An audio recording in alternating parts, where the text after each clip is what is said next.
Good morning student. आज हम कक्षा 9 के गणित का अभ्यास 2 का बहुपद चैप्टर पढ़ेंगे और अब इसके बारे में कुछ बताने जा रहे हैं। बहुपद, जैसे नाम चैप्टर का है बहुपद, तो बहुपद के बारे में जान लेते हैं। बहुपद होता क्या है। बहुपद दो चीज़ों से मिलकर बनता है, चर और अचर राशियों के मिलने से बहुपद दो राशियों के मिलने से बनता है, एक चर राशि और दूसरा अचर राशि। अब चर राशि क्या होता है? वे राशियाँ होती हैं जिनका मान परिवर्तित होता रहता है, बदलता रहता है, उन्हें हम चर राशियाँ कहते हैं। इसके अंतर्गत जैसे X Y Z, A B C D, A to Z आता है, मतलब ए से जेड तक कोई भी राशि ले लो आ जाती है। अचर राशि का मतलब जिसका मान कभी नहीं बदलता है, वो वही रहता है। जैसे संख्या होती हैं, अगर 2 4 6 कुछ भी प्राकृतिक संख्या 1 2 3 4 यही संख्या होती है सब अचर राशि। इनका मान इसलिए नहीं बदलता क्योंकि अगर 4 है तो उसको 4 ही लिख सकते हो, 5 नहीं। अगर लेकिन जो चर राशि है उसका मान अगर जैसे x का मान अगर 5 है तो कहीं पे x का मान 5 भी देखोगे, कहीं पे x का मान 1 भी देखोगे, इसलिए इनका मान आपस में कभी बदलता रहता है। इन्हें चर राशि कहते हैं। अब इनके मिलने से क्या बनता है बहुपद। वो मिलते कैसे हैं? वो संक्रियाओं द्वारा मिलते हैं। 4 संक्रियाएँ होती हैं, जैसे जोड़, घटाना, गुणा, भाग, ये 4 संक्रियाओं के द्वारा मिलते हैं। और कैसे? जैसे कोई अचर राशि लेते हैं 3 है और उसका गुणा वाली संक्रिया से मिलाते हैं और यक्ष लिखते हैं, तो एक ये बहुपद बन जाता है। अब बहुपद कई प्रकार के होते हैं, तो बहुपद समझ गए होंगे कि चर और अचर राशि के मिलने से बनता है। और जैसे जोड़ की संक्रिया जोड़ना है तो यक्ष प्लस 4 कर दे, यक्ष प्लस 3 कुछ भी, ये बहुपद हो जाता है। अब बहुपद कितने प्रकार के होते हैं उनके बारे में जान लेते हैं।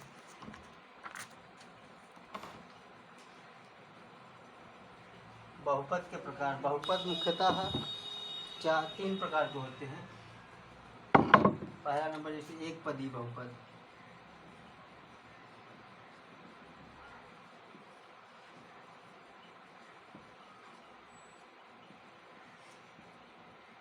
एक पदी बहुपद क्या होता है? जिसमें केवल एक पद होता है, उसे एक पदी बहुपद कहते हैं। जैसे 3x, ये एक पदी बहुपद हो गया। या लिख सकते हैं x की पावर 4, ये भी एक पदी बहुपद, क्योंकि एक पद है इसमें। जिसमें भी एक पद रहेगा वो एक पदी बहुपद हो जाएगा। अगर लिखा है 3x प्लस 5x, तो ये दो पदी बहुपद नहीं, एक पदी बहुपद है। क्यों? क्योंकि यह भी जुड़ सकता है, क्योंकि इनकी राशियाँ समान हैं, इनके घात समान है, तो इसलिए जुड़ सकती हैं। तो ये कितना हो जाएगा? 5 3 8x, इसलिए ये एक पदी बहुपद है। अब एक पदी बहुपद के बाद समझ गए होंगे। अब दूसरा इसको उदाहरण है, ये कुछ भी कर सकते हैं एक पदी बहुपद में। अब दूसरा दो पदी बहुपद।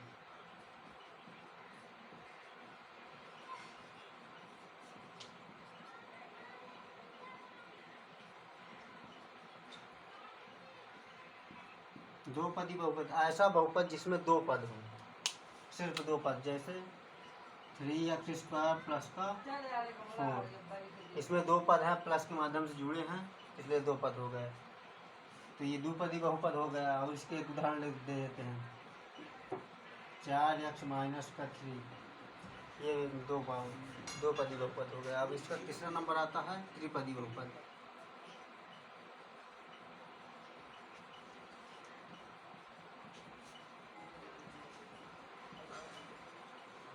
ऐसा बहुपद जिसमें 3 पद होते हैं उसको त्रिपदी बहुपद कहते हैं।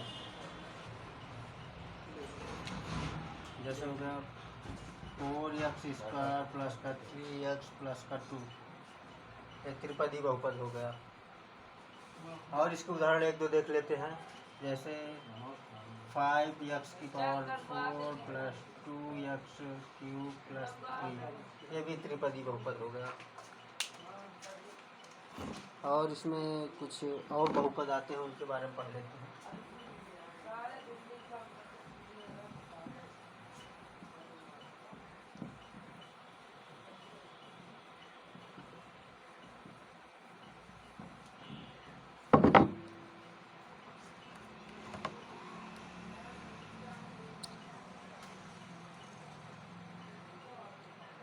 शून्य बहुपद और अचर बहुपद, दो बहुपद और रहते हैं।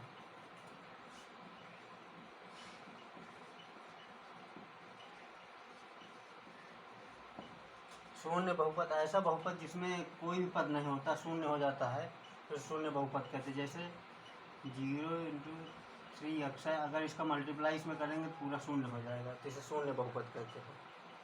और एक अचर बहुपद, अभी चर और अचर बताया गया। अचर का मतलब होता है संख्याएं, 1 2 3 4, तो इसमें केवल अगर 4 लिखा है तो ये अचर बहुपद हो जाएगा।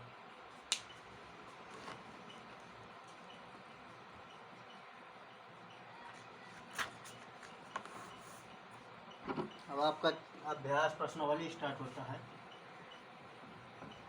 बहुपद की पहली प्रश्नावली,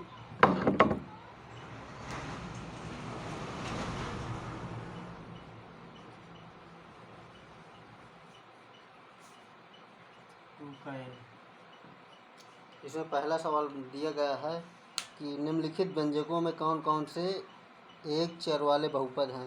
अब कुछ बहुपद लिखे हैं जो एक चर वाले हैं, तो उनको हम लिख रहे हैं।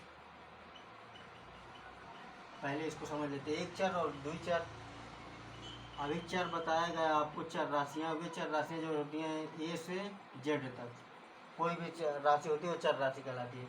अब अगर लिखा है x² प्लस का 4 x प्लस का 3, अगर ये बहुपद लिखा है तो इसमें केवल x ही दिख रहा है, इसलिए एक चर राशि वाला बहुपद है।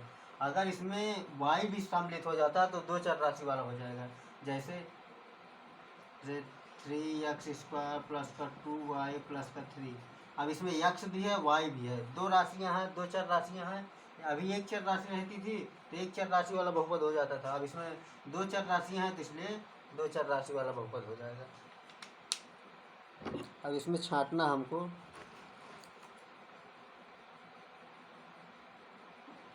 निम्नलिखित व्यंजकों में कौन एक चर राशि बहुपद है और कौन नहीं है।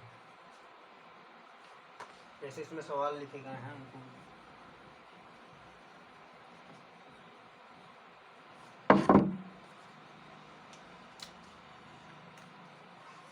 पहला दिया गया है 4x² माइनस 3x प्लस का 7, दूसरा है y² प्लस का √2, तीसरा है 3 √t प्लस t √2, और फोर्थ आपका लास्ट वाला है y प्लस 2/y।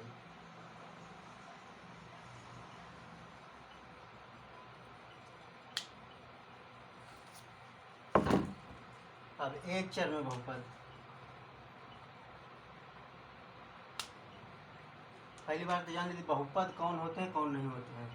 जिनकी जो घात होती है वो बहुपद की घात अगर संख्या में रहेगी 1 2 3 4 पूर्णांक रहेगी तब वो बहुपद होगा। अगर उसकी घात परिमेय संख्या हो जाएगी, जैसे x की घात 3/2 या अंडर रूट में y लिखा है, तो ये वाला भी नहीं होगा, ये वाला बहुपद नहीं होगा, क्योंकि इनकी घात पूर्णांक नहीं है। अगर x की घात 1 भी है तो ये है, और x की घात 2 है 4 है, इसे कुछ भी पूर्णांक में होना चाहिए तभी बहुपद होगा। अगर उसकी घात बटे में है या भिन्न में है या अंडर रूट में है तो वो बहुपद नहीं होता है।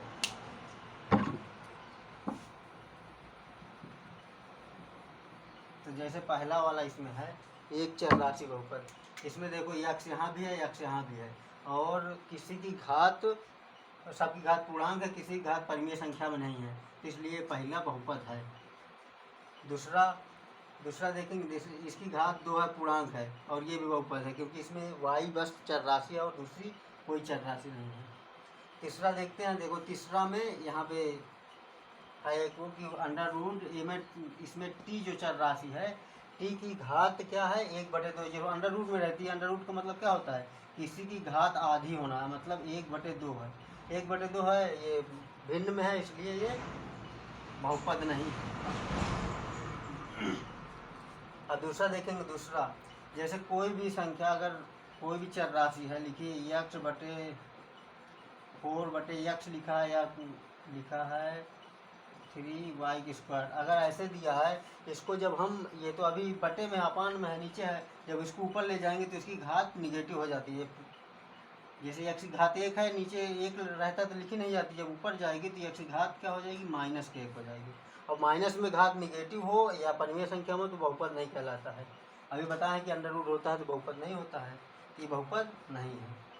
दूसरा इसमें भी ये देखो, ये नीचे है, इसकी घात ऊपर ले जाएंगे तो -1 हो जाएगा, तो ये बहुपद नहीं है, इसमें दो बहुपद है।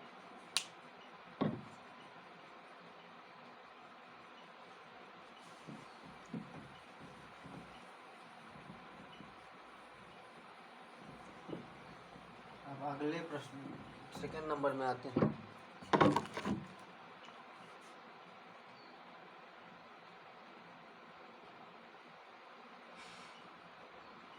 अब अगला सवाल, निम्नलिखित में से x² का गुणांक बताइए।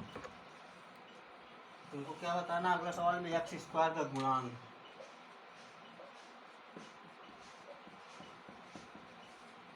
यह सवाल कुछ भी दे दिया जाए, उदाहरण लिखे जा रहे हैं। 4x की घात 3 -3x² + 4 = 0। ये एक बहुपद दिया है, इसमें कह रहा है x² का गुणांक बताइए।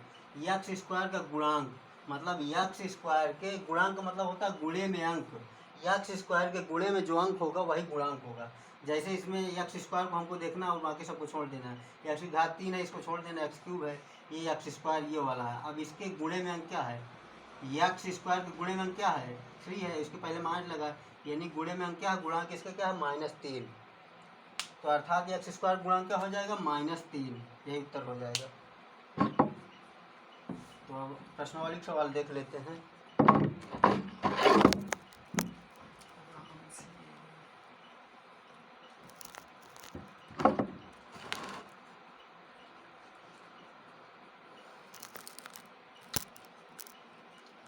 +2 का x² + का x।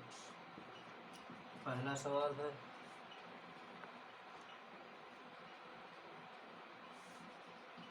π/2 x² + का 2। यहाँ पे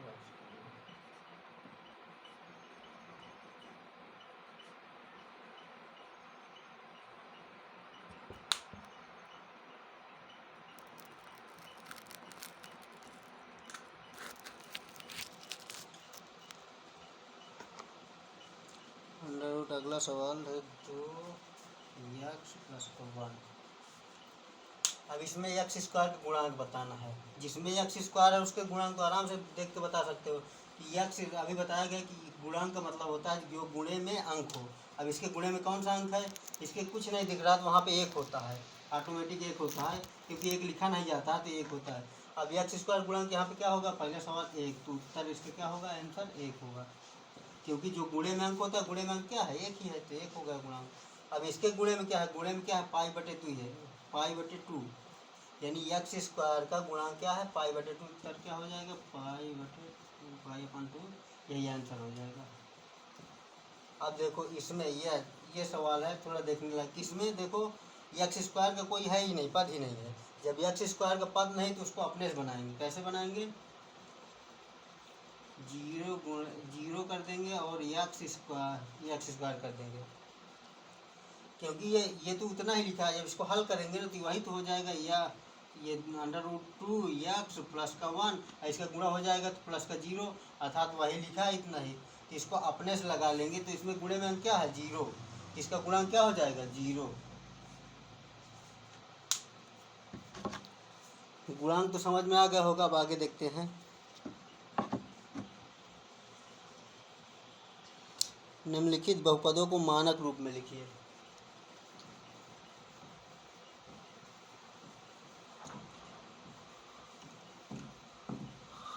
अब चौथा नंबर है मानक रूप में लिखिए। बहुपद को कैसे लिखना, मानक रूप में।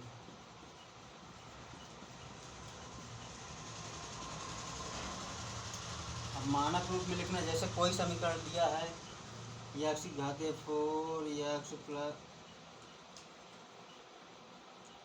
प्लस 3 फिर दिया है 7 की घाते 5 प्लस एक्स स्क्वायर प्लस का 3x³ प्लस का 5। ये एक बहुपद दिया है। बहुपद सब में बहुत सारे पद हैं, ये बहुपद दिया है। इसको अगर मानक रूप में लिखना है, मानक रूप का मतलब होता है कि सबसे पहले सबसे बड़ी घात, फिर से छोटी, फिर से छोटी, फिर से छोटी। घात को हम देखेंगे वही मानक रूप होता है, संख्याएं नहीं देखेंगे कि 3 7 उसके गुणांक नहीं देखेंगे। हम क्या देखना है, घात देखनी है। तो सबसे बड़ी घात इसमें बहुपद में क्या है, सबसे बड़ी घात ये 5 है। तो सबसे पहले इसको लिखेंगे, और जब इसको लिखेंगे तो इसके पहले कौन सा चिन्ह है इसको भी ध्यान देंगे, और चिन्ह भी इसके साथ में लिखते जाएंगे। जैसे ये पहला है ना, पहले लिखेंगे 7 एक्स की घात कितना है 5। अब 5 से छोटी क्या घात आएगी 4, तो 4 ये है तो 4 वाला लिख देंगे। इसके आगे प्लस का चिन्ह, जब कोई नहीं रहता तो प्लस मान लेते हैं, तो प्लस लिखेंगे एक्स की घात 4। और उसके बाद अगला आप देखेंगे 4 से घात छोटी क्या है 3 है, तो अब इसके आगे चिन्ह क्या माइनस, तो माइनस लगा देंगे और 3 एक्स की घात 3। अब उसके बाद इस 3 से घात छोटी क्या होती है 2 होती है, तो 2 लिख देंगे। और इसके बाद लास्ट में अचर पद है तो अचर पद लिख देंगे। यही आपका मानक रूप हो गया। सबसे पहले बड़ी घात, फिर से छोटी, फिर से छोटी, फिर से छोटी, चिन्ह सहित, यही मानक रूप हो जाता है।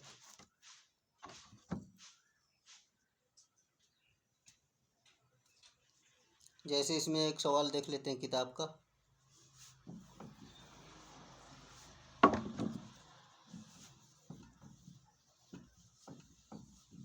जैसे किताब में पहला सवाल दिया गया है u की घात 3 माइनस u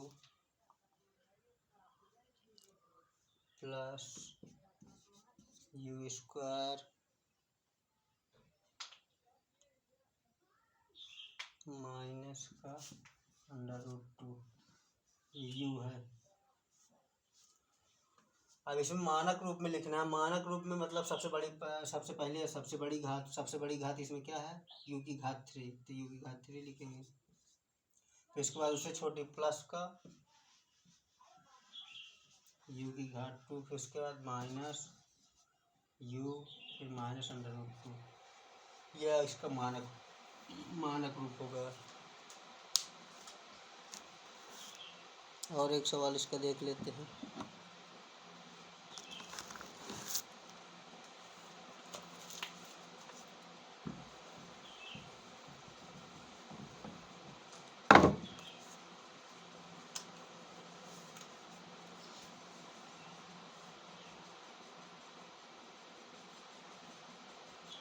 √2 t की घात 5 प्लस √5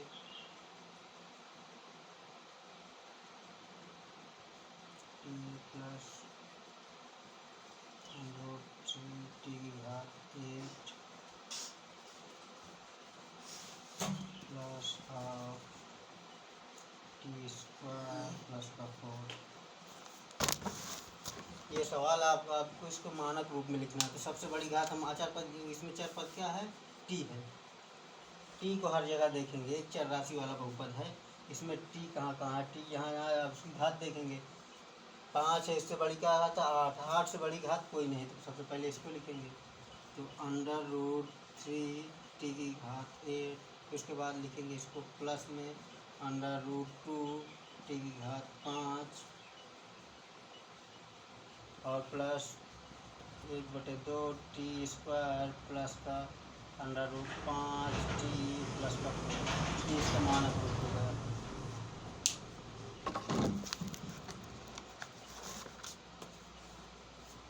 अब अगला देखिए, मानक रूप से समझ में आ गया होगा सबको।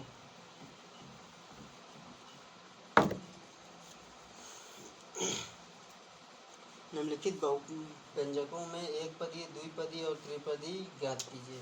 एक पदी, द्विपदी और त्रिपदी तुमको बताना है। पहले अभी समझाया गया, इसके पहले देख लेते सवाल। पहला दूसरा यम स्क्वायर प्लस का 2m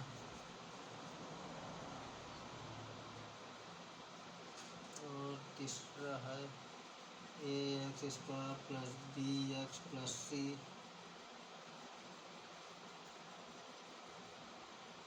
और चौथा है लास्ट वाला है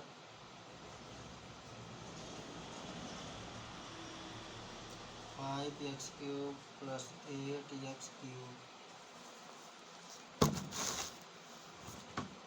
अब इसमें हमको एक पदी, द्विपदी और त्रिपदी बताना। देखो इसमें केवल एक पद है, बताया गया है कि एक पदी होगा, एक पदी बहुपद।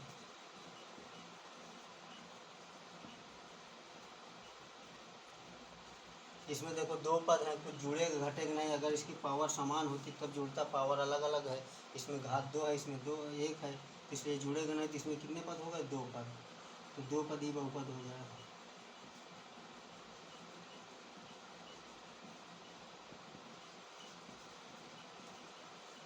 अब इस देखो इसमें 3 पद है, 1 2 3, कुछ जुड़ेगा घटेगा है नहीं, तो इसलिए ये त्रिपदी हो गया।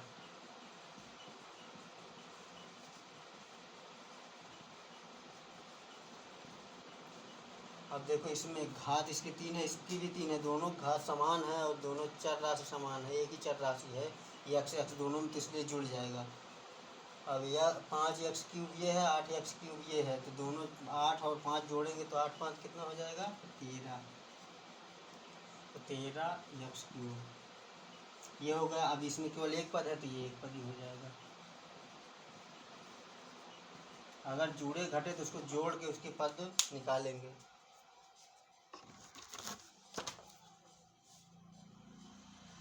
अब लास्ट और अंतिम सवाल है, निम्नलिखित में से प्रत्येक बहुपद की घात बताइए।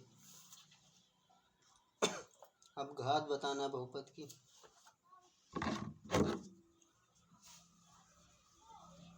बहुपद की घात, कोई भी बहुपद होता है उसकी घात क्या होती है, सबसे बड़ी जो उसकी घात होती है वही होती है बहुपद की घात। जैसे कोई बहुपद लिखा है x² प्लस x की घात 5 प्लस 4x की घात 8 प्लस 7, ये बहुपद है। अब इस बहुपद की घात बताना, घात का मतलब सबसे बड़ी जो घात होगी ना वही बहुपद की घात कहलाएगी। अब इसमें 2 है तो 2 तो छोटी है, 5 से छोटी है, इससे बड़ी क्या है 8, तो सबसे बड़ी घात क्या हो गई 8, तो बहुपद की घात, इस पूरे बहुपद की घात क्या हो जाएगी 8, तो इसका उत्तर 8 होगा। जैसे सवाल देख लेते हैं,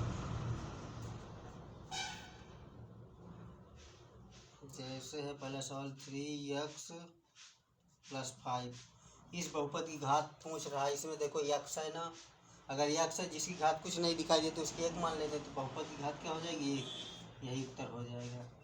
बहुपद की घात क्या हो जाएगी 1।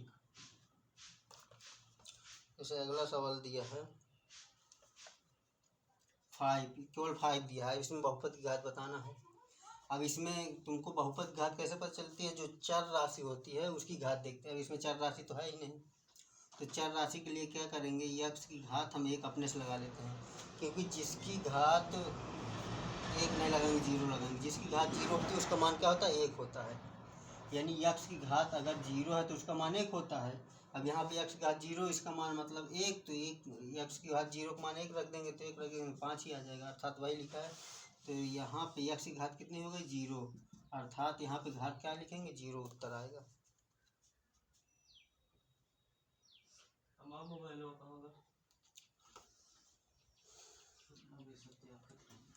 अब अगला सवाल देख लेते हैं।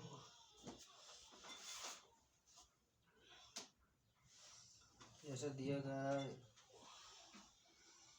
4 माइनस वाई स्क्वायर, अब इसमें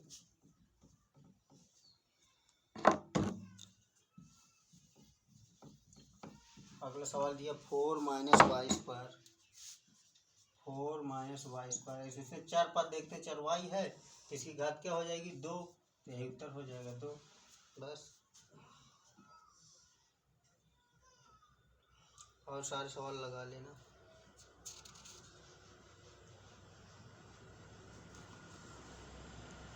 रोक दो,